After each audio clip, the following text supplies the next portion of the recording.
Today's video is brought to you by Braintree.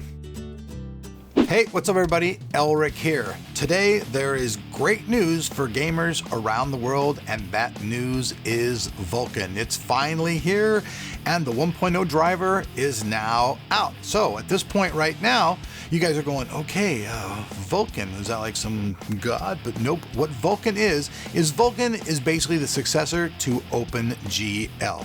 OpenGL has been around for years, but now there's gonna be more tools and more powerful stuff to make all of your games play much better without taking a strain on your hardware. And that's a really cool thing. So anywhere from your Android all the way up to your PC, so it doesn't really matter whether you're a console peasant, a PC master race guy, or a phone guy, Vulkan's gonna have something for you folks.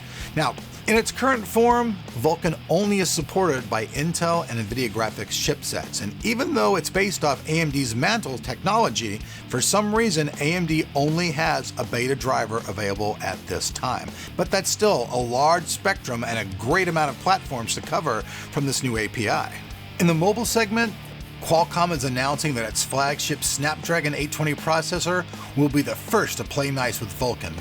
And more specifically, the Adreno 530 GPU will be able to take advantage of both the framework and compute features, which means that technologies that need to really tap into the GPU will now be able to do so. Another way that I feel that Vulkan is bringing something positive to the table is Microsoft has pretty much moved on like they always have. So they're focusing on the future with their DirectX 12 and their Windows 10 and all that, but with Vulkan, you'll be able to get access to doing all of the older platforms and older software as well. So that means if like you're a person who doesn't want to upgrade their old software, Vulkan will be able to still tap in and make things that make it more efficient. And also, just like when DirectX 12 first came out, there was only one game that supported it, that was Ashes of the Singularity. And right now, the only game being supported by Vulkan is the Talos Principle, which will be released really soon on Steam. So the bottom line about Vulkan, folks, is this: the ability to do low-level programming at the GPU level. Now, right there, we'll just clarify that. What that means is that they'll be able to take advantage of all the technology inside of your GPU, which won't have to allow and relying on the rest of the hardware in your system to make your games play well. And Vulkan works across a vast amount of platforms. It works with Linux, it works with Android, Windows 7, Windows 8.1 and 10. So you guys who have older systems and stuff, it'll be able to take care of all that stuff for you. So Vulkan, it does have a lot of potential at this time. And for all you campers out there that have been waiting for Vulkan, your day hath arrived. Don't be illogical. Next up is something crazy. The FBI wants to hack your iPhone. That's right. They want to be able to have the ability to actually get in and backdoor your iPhone. So right now, I don't know if you guys folks know this, but if you lose your password, it's really hard to get into any of your Apple devices, especially your iPhone. Now, criminals out there obviously can take your phone and wipe it out, but that erases all your information. So what the FBI is saying is that since there's been a lot of stuff going on, including these latest attacks in San Bernardino, they want to be able to take your phone, not your phone in particular, but a criminal's phone, and they want a back door into that phone so they can retrieve the information. Now, I understand the FBI's point. I understand it completely. If they have criminals and they're trying to get that information on them that can put this person away and get the evidence, they want to be able to get it off their phones so that they have incriminating stuff. But the only thing is this, I know you guys will probably agree with me here. So we do this. We say, okay, it's cool. Apple, the people in Cupertino, they bow down and they say, okay, wait, they give it to the FBI.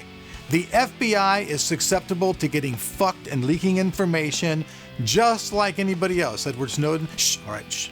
So basically, information can be leaked. So what happens if, they go ahead and they make this, and then the FBI somehow or another goes, oh, gee whiz, we don't know how it got leaked, and now all these criminals out there have a way into your phone. That means that no longer will you have any kind of protection. Someone steals your iPhone, they know the back door of it, they can backdoor it, eBay it, and totally fuck you around. So I don't know. I can see where the FBI wants this, and I can honestly see where the FBI could help them, but it's a very, very tricky, very sticky situation, and it's very, very dangerous.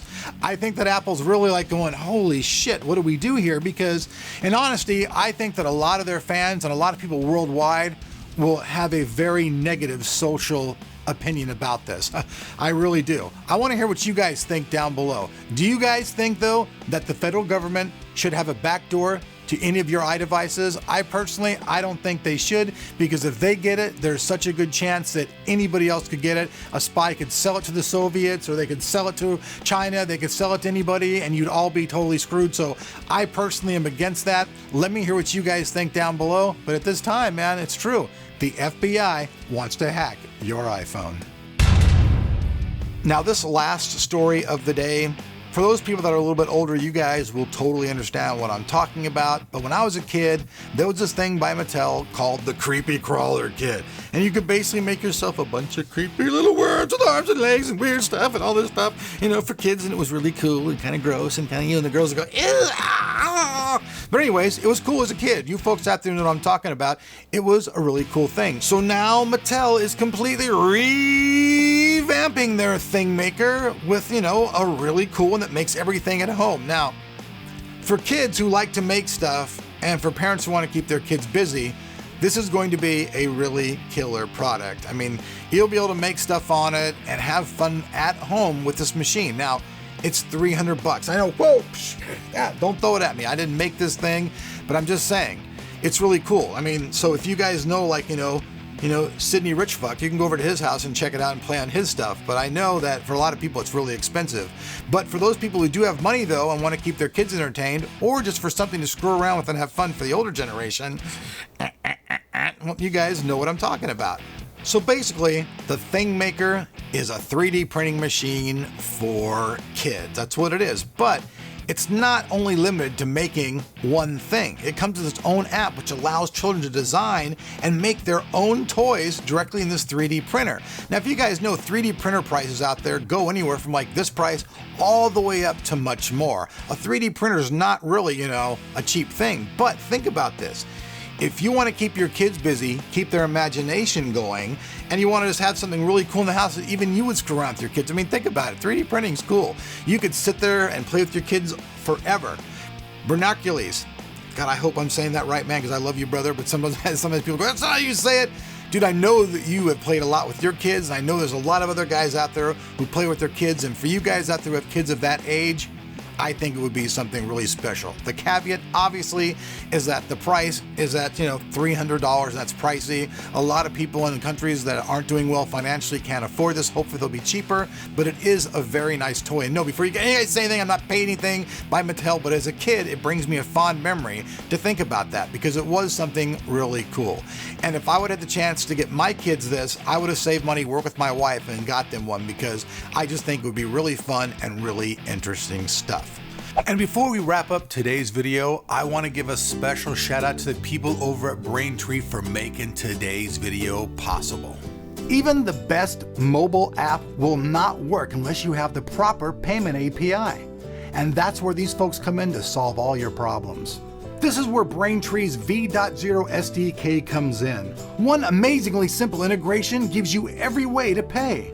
It supports Android, iOS, and JavaScript clients, and it offers a simple integration that you can do in minutes. If this sounds good to you, try it out for yourself in the sandbox. All you gotta do is go www.braintreepayments.com/TOT. So there you guys have it, folks. Thought I'd bring you guys a news video because we haven't done one in a while, but there's also something pretty cool going on with us over on Twitter. So check this out. A lot of people have systems out there. I know all you folks have systems, and everybody honestly wants to have their dick wagging rights, and they want to be able to say, hey man, my PC is badass, bro. So here is your chance. Over on Twitter, you guys send me pictures of your systems. You guys can even send them to my email, okay? elric@techoftomorrow.com. You guys send me a cool enough picture of your system, and please make sure you give me your Twitter name, because how else am I going to give you bragging rights if I don't know your Twitter name? And I will post your picture and your name, and people will comment and vote on your system. Now, I'm going to have a little contest going. So it'll be basically the top 10 systems that are cool. I will get prizes for those people and mail them out to you. There'll be a variety of small stuff. No, I'm not giving away video cards or whole systems. No, this is going to be more fun stuff, more headphones and stuff around that variety, which is just cool stuff that I can afford, but still kick down to you.